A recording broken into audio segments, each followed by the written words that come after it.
మన యొక్క యూట్యూబ్ ప్రేక్షక వీక్షకులందరికీ కూడా ఆ జగన్మాత విశేష ఆశీస్సులు, ఆ వారాహి యొక్క పరిపూర్ణ కరుణామృత రసము చేత మీ యొక్క గృహములన్నీ కూడా ఐశ్వర్య ఆయురారోగ్యములతోటి వర్ధిల్లాలని మనసా వాచా కర్మణ ఆ యొక్క జగన్మాతను ఆరాధిస్తూ మీ ముందుకు ఈ యొక్క వారాహి మాత విశేష వివరణను తీసుకువస్తూ ఉన్నాము.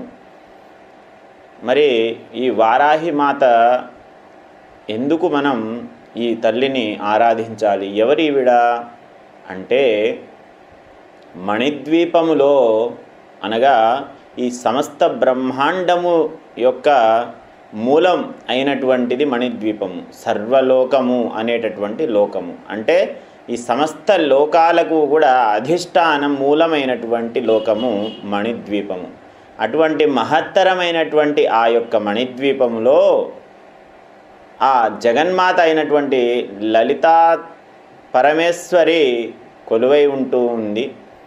ఆవిడకు శ్రీ మహాలక్ష్మి అలాగే సరస్వతి అంటే ఇవన్నీ కూడా మహాశక్తివంతమైనటువంటి రూపాలన్నమాట. మహాలక్ష్మి, మహాకాళి, మహాసరస్వతి, అలాగే వారాహి, ఇలాగా మహాశక్తులన్నీ కూడా అమ్మవారి యొక్క పరివారంలో ఒక భాగము.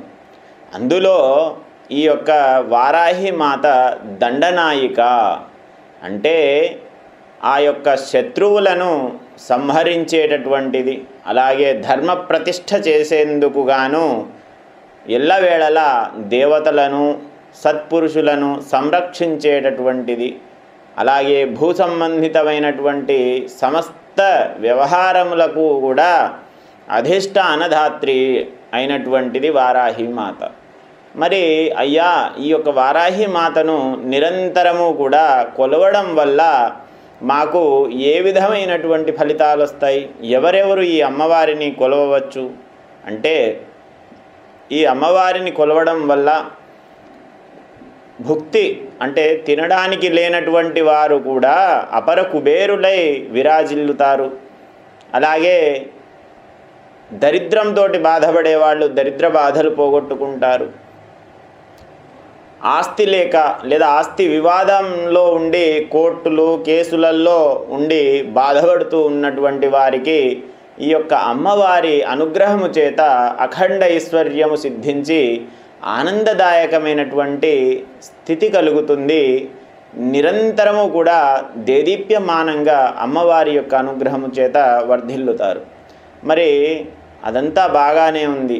మరి విద్యార్థులు, పిల్లలు లేదా బ్రహ్మచారి అయినటువంటి వాడు ఈ అమ్మవారిని ఏ విధంగా ఉపాసన చేయవచ్చు? అమ్మవారిని ఏ విధంగా పూజించవచ్చు? అలా పూజిస్తే కలిగేటటువంటి ప్రయోజనం ఏమిటి అంటే, ఇక్కడ విద్య అనేటటువంటిది విశేషంగా వస్తుంది.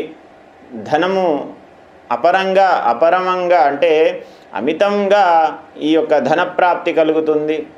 అలాగే అమ్మవారి యొక్క విశేష అనుగ్రహము చేత అష్టైశ్వర్యాలు, సుఖభోగాలు, ఆనందదాయకమైనటువంటి స్థితి కలిగి ఆ విద్యార్థులు కోరుకున్నటువంటి ఆ ఉపయోగకరమైనటువంటి ఉద్యోగము కావచ్చు, వారి యొక్క లక్ష్యాలు కావచ్చు, వాటిని భేదించి ముందుకు వెళ్ళగలిగేటటువంటి సామర్థ్యాన్ని పొంది ఉంటారు.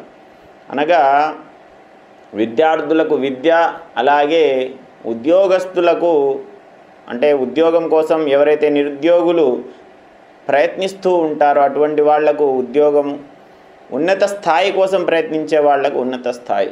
వీటన్నింటికంటే కూడా ముఖ్యంగా దండనాయిక అంటే ఈ సమస్త దేవగణములు, రాక్షస గణములు, వీటన్నింటికీ కూడా కొన్ని సైన్య శక్తులు ఉంటాయి. అంటే సైన్యాధ్యక్ష శక్తులు. అందులో ఉన్నటువంటి గణాలన్నింటికీ కూడా అధిష్టానధాత్రి అయినటువంటిది అమ్మవారు, ఆ యొక్క వారాహి మాత.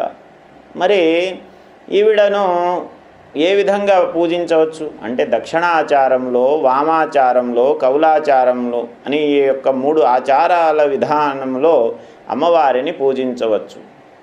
అయ్యా, మరి దక్షిణాచారంలో ఏ విధంగా అమ్మవారిని పూజించాలి? పూలు పండ్లు, అలాగే బలుల విషయానికి వస్తే పెరుగు, అలాగే మనం వడపప్పు కలిపి చక్కగా, అంటే ఆ మినపగుండ్లతో కూడినటువంటి పెరుగును కలిపి చక్కగా నానబెట్టి బలిహరణ ఇవ్వచ్చు. అలాగే నిమ్మకాయలు, పసుపు కుంకుమ, మరి ఇంకొక విధంగా కూష్మాండము అనగా గుమ్మడికాయలు, పసుపు కుంకుమ హారతి కర్పూరంతో బలిహరణ. ఈ విధంగా ఇదంతా కూడా సాత్వికమైనటువంటిది. దీనివల్ల ఎవ్వరికీ కూడా నష్టం అనేటటువంటిది కానీ కష్టం అనేటటువంటిది కానీ ఏర్పడదు. కారణం ఏమిటయా అంటే ఇక్కడ ఉన్నటువంటి బలిహరణలన్నీ కూడా సామాన్యమైనటువంటివి, సాత్వికమైనటువంటివి, మరి ఎవరికీ కూడా కష్టాన్ని కలిగించినటువంటివి. మరి గురువుగారు ఇదంతా బాగానే ఉంది, బలిహరణలు ఎలా చేయాలో చెప్పారు దక్షిణాచారంలో. మరి వామాచారం ఎవరు చేయదగినది? అది మనం కూడా చేయవచ్చా? మనకు అర్హత ఉందా అంటే వామాచారం అనేటటువంటిది ఉత్కృష్టమైనటువంటి స్వభావంతో ప్రకాశించేటటువంటి వారు. ఎవరు ఉత్కృష్టమైన స్వభావం అంటే అది తీవ్రమైనటువంటి సాధనలు చేసేటటువంటి వారు. ఎవరైతే తాంత్రికులు అని చెప్పబడుతూ ఉంటారో, తంత్రవేత్తల కంటే మించిన వాళ్ళు, అంటే వీళ్ళు రాక్షస జాతి కింద వస్తారన్నమాట. క్రూరమైనటువంటి ఆ రాక్షస జాతి కింద ఉన్నటువంటి వాళ్ళు, రాక్షసులకు ఈ వామాచారము ఇవ్వబడింది. రాక్షసులు మాత్రమే ఈ యొక్క వామాచారానికి అర్హులు. మరి మనం సామాన్యమైనటువంటి వ్యక్తులం కూడా ఈ వామాచారాన్ని అనుసరించి సాధనలు చేస్తే ఏమవుతుంది అంటే అధోగతి పాలవుతారు. ఒక్కసారిగా తీవ్రంగా మీరు అనుకున్నటువంటివి అన్నీ పొందినప్పటికీ కూడా ఆ వామాచారంలో దేవీ దేవతల సాధనలు చేయడం వల్ల దేవి యొక్క కరుణా కటాక్ష వీక్షణలు మీ పైన ఉన్నప్పటికీ ఉగ్రంగా అమ్మవారిని లేపడం వల్ల కొన్ని సందర్భాలలో ఆ యొక్క సాధకుడిని, ఎవరైతే ఆ అమ్మవారిని ఉపాసన చేస్తున్నారో వాణ్ణే మింగడం జరుగుతుంది. కాబట్టి తీవ్ర సాధనలు, ప్రమాదకరమైనటువంటి సాధనలు సరైనటువంటి గురువు లేని పక్షంలో అసలు చేయకూడదు. అందులోనూ స్వప్రయోజనాల నిమిత్తము అసలే చేయకూడదు. ఒకవేళ అటువంటి సాధనలను ఆ విధంగా చేసినటువంటి వారు ఎవరైనా ఉంటే కనుక వారు అనంతమైనటువంటి రాబోయే కాలంలో వారి యొక్క జీవిత పర్యంతము కూడా భయంకరమైనటువంటి రోగాలతోటి, అలాగే మనోక్షోభతోటి బాధపడి ఇబ్బందుల పాలవుతారు. కాబట్టి అటువంటి ప్రయత్నాలు ఎట్టి పరిస్థితుల్లో కూడా చెయ్యకండి. ఇక అమ్మవారి యొక్క సాధనలో నిరంతరము ఎదిగేటటువంటి సోపానాలేమిటి?